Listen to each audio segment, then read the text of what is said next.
Hey, hope all is fantastic. Welcome to day 4 and falling in love with right now. As you can see, changed my scenery a bit.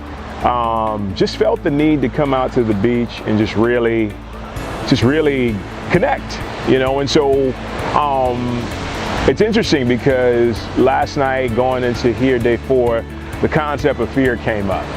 And fear is one of those things where it's like, is it real? Is it really real? But when we dive in deep enough, we start to see that it's not real. It's just the idea of fear that really gets us and really starts to drive us to this place of basically being paralyzed and not being able to take action on the things that we feel like we need to take action upon. So, I, for a long time, lived my life in so much fear. I lived it in fear from the standpoint of I was always afraid of what was going to happen. But then I reached a point that says, you know what? If I'm afraid to live, or if I'm afraid to die, because that was the reason I was afraid of, Osho calls that the basic fear of everything is the fear of death. So if I'm afraid to die, that means I'm afraid to live. And being afraid to live means that you don't take chances on yourself. You don't trust yourself. You don't put yourself out there or your gifts, and you miss out. So I changed that, and I started to build my self-confidence. I started to come to an understanding that I had everything I need to not even necessarily succeed, but to be fulfilled and to get what I wanted to out of this life. And so these last 4 days are awesome. This last, I think going into day 8 or 9 without social media has been terrific because it's showing me basically who I am and what's possible for me when I really surround myself with the right things, right? So for me, it's important to realize that fear is not something that can stop me anymore.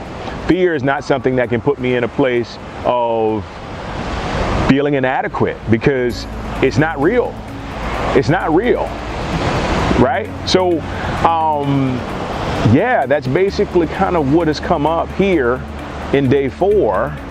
And I'm sitting with it, getting to this place of emptiness. Because when we're empty, we're completely connected to our hearts. We're completely connected to the joy of who we are, which is the I amness, the I am that I am, the I am being. And when you're connected to that, fear can't exist. Both of those can't exist at the same time. So it's important to remember to always do that. But also, I'm telling you, I just want to reiterate, when you live your life with no ambition, when you live your life not shooting or trying to go after anything, and you're just moving moment to moment, you're being present, it is by far the most enjoyable, exciting thing you could ever do. Trust me on that. Do it for a couple days. Just focus on being, don't focus on doing. Remember, you're a human being, not a human doing, but focus on just being and see what happens. See what happens to your life. See how it unfolds. And you'll find it to be the most amazing experience ever. So this is all I got for day 4. But remember, fear is not real. The only thing that's real is the I amness, the God inside of you. That's the only thing that's real. And there's no fear in that. There's only love. Keep that in mind. Fear is not real, guys. Stay tuned for day 5. Take care.